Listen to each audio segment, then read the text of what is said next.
Have you ever run a race before? Whether it was a marathon, a half marathon, a 10K, a 5K, or even just a sprint to the other side of a field with a friend.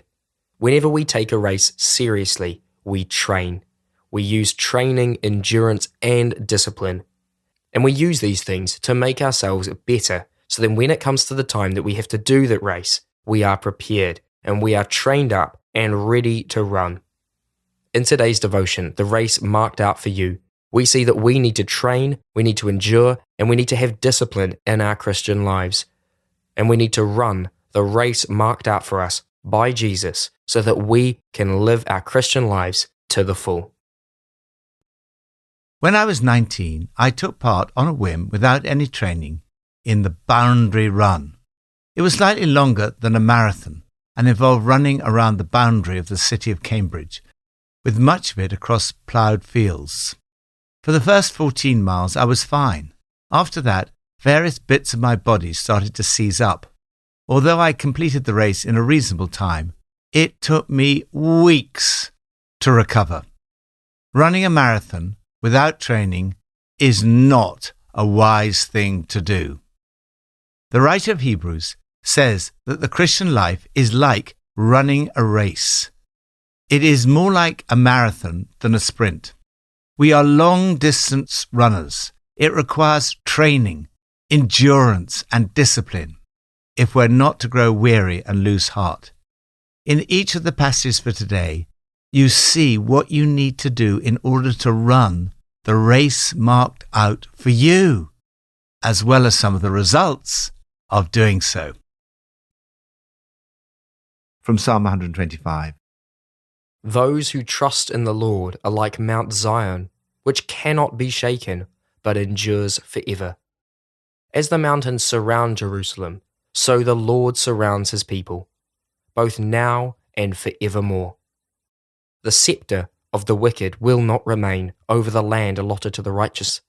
Lord, do good to those who are good, to those who are upright in heart. Peace be on Israel. Stay on track and keep going. Nothing great was ever done without much enduring, wrote St. Catherine of Siena. The key to endurance lies in trusting God. Those who trust in God are like Mount Zion, which cannot be shaken but endures forever. This is not based on wishful thinking, but on the character and protection of the God in whom we trust. God is with you. God is for you. God is above you. He is in you. He surrounds you. The Lord surrounds his people. The protection is something you can rely on, both now and forevermore. Faith, trust in the Lord, leads to peace and righteousness. And the rest of this psalm focuses on the long-term outlook for both the righteous and the wicked. Regardless of how things may seem at the moment, the scepter of the wicked will not remain over the land allotted to the righteous. The psalmist warns against turning off the track. Those who turn to crooked ways, the Lord will banish with the evildoers. When we wander off the path, we lose our peace. The psalmist's prayer is, peace be upon Israel. Lord, thank you that you surround those who trust in you. I trust you with my life again today. Please protect me and give me your peace. New Testament, from Hebrews 12. Therefore, since we are surrounded by such a great cloud of witnesses, let us throw off everything that hinders and the sin that so easily entangles. And let us run with perseverance the race marked out for us, fixing our eyes on Jesus, the pioneer and perfecter of faith. For the joy that was set before him, he endured the cross, scorning its shame, and sat down at the right hand of the throne of God. Consider him who endured such opposition from sinners, so that you will not grow weary and lose heart. And have you completely forgotten this word of encouragement that addresses you as a father addresses his child? It says, do not make light of the Lord's discipline, and do not lose heart when he rebukes you, because the Lord disciplines the one he loves. Endure hardship as discipline. God is treating you as his children. If you are not disciplined, and everyone undergoes discipline, then you are not legitimate, not true sons and daughters at all. No discipline seems pleasant at the time, but painful. Later on, however, it produces a harvest of righteousness and peace for those who have been trained by it. Therefore, strengthen your feeble arms and weak knees, make level paths for your feet, so that the lame may not be disabled, but rather healed. Run the race with perseverance. There is a race marked out for you that you are urged to run with perseverance. In this race, you have great encouragement. You're surrounded by a great cloud of witnesses. These are the men and women of faith. Those listed in Hebrews 11 have all died. But the witnesses that surround us also include those still alive, who are living examples of faith. All those pioneers who blazed the way, all those veterans cheering us on. Running your race is not going to be without its obstacles, difficulties, opposition, and challenges. There are things that can trip you up along the way, throw off everything that hinders, and the sin that so easily entangles. In the ancient world, contestants stripped down to a loincloth for the race. Don't be a spectator. Get in the race as a contestant. Too many clothes could hinder an athlete. This is an analogy of getting rid not only of sin, but also other hindrances and distractions. Today, for example, social media can be good, but it may also be a distraction. The key to running the race successfully is to fix our eyes on Jesus.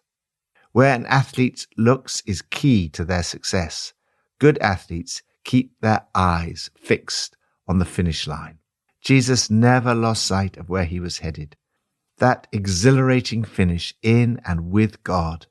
The only way to make straight paths for your feet is to keep looking ahead at the goal rather than looking down at your feet. Keep your eyes fixed on Jesus. For every one look within, take 10 looks at him. As a follower of Christ, you will receive a lot of opposition, criticism, and negative publicity, but it is absolutely nothing compared to what Jesus endured for you.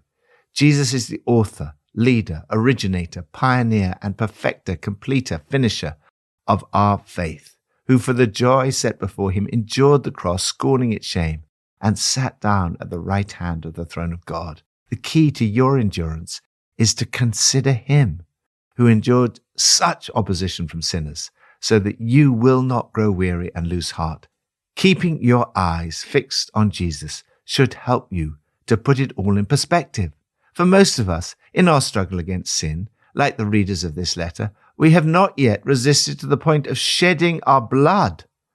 Running a successful race requires training. Training is hard work. It requires discipline and can even be quite painful. Here, the writer uses the image of parents disciplining their children. It's done out of love. The Lord disciplines those he loves. Discipline is the proof that God regards you as his children. He goes on, God is educating you. That's why you must never drop out. He's treating you as dear children. This trouble you're in isn't punishment, it's training, the normal experience of children. We respect our own parents for training and not spoiling us. So why not embrace God's training so we can truly live? God is training you for your own good, that you may share in his holiness. It may be painful at the time, but later on, of course, it pays off handsomely. For it's the well-trained who find themselves mature in their relationship with God. Keep running the race. So don't sit around on your hands. No more dragging your feet. Clear the path for long-distance runners, so that no one will trip and fall, so no one will step in a hole and sprain an ankle. Help each other out and run for it. Lord, help me to endure hardship as discipline, knowing that you are treating me as your child.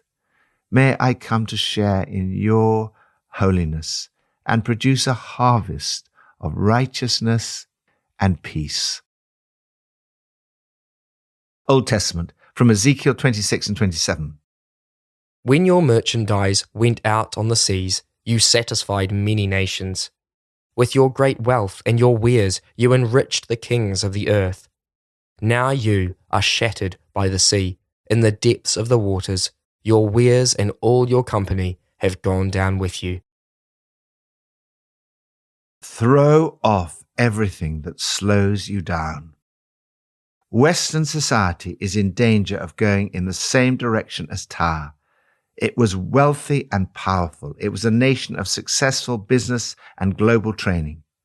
This has a contemporary feel, as Ken Costa describes in his book, God at Work. Tyre was at the corner of all financial and commercial transactions in the region. Tyre could so easily be the city of London or Wall Street or Tokyo. Tyre is an example of society organized to fulfill itself without God. It is attractive, and that is what makes it so seductive. Money-making, empire-building, and luxury are attractive. We're supposed to love people and use things. We go wrong when we start loving things and using people. Consumerism is a great danger in the modern world, but it is nothing new. Tyre was a nation that had ended up loving things and using people, even trading slaves. To run the race successfully, we have to throw off everything that hinders and the sin that so easily entangles. The sins of Tyre were pride, reveling, and self-sufficiency. There was treachery and slave trading. Ezekiel warns that God's judgment will fall on the nation. Its pride will be its downfall. Tyre boasted, I am perfect in beauty. But God warns, everything sinks. Your rich goods and products, sailors and crew, ships, carpenters and soldiers sink to the bottom of the sea. Total shipwreck. This prophecy was partially fulfilled in 586 to 573 BC, when Nebuchadnezzar, king of Babylon, laid siege to Tyre for 13 years. Nebuchadnezzar did not completely destroy Tyre, but Alexander the Great fulfilled these verses in 332 BC. The focus on trading, money, and consumer goods seems eerily similar to some aspects of modern consumerism, especially in this season as we lead up to Christmas. We need to remember that however enticing these things may seem, they are transitory and fleeting.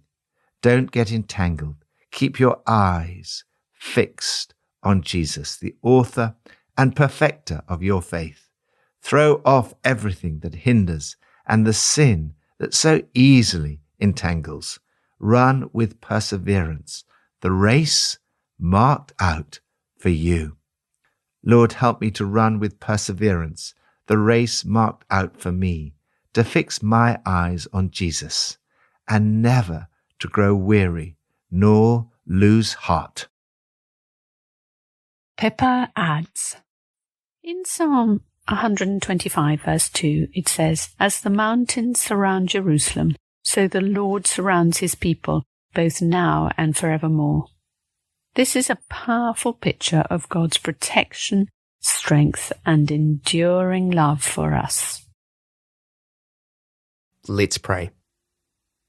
Lord, help me to throw off everything that stops me from running the race marked out for me. Help me to focus on your cross, on your name, and everything you want me to do. Amen.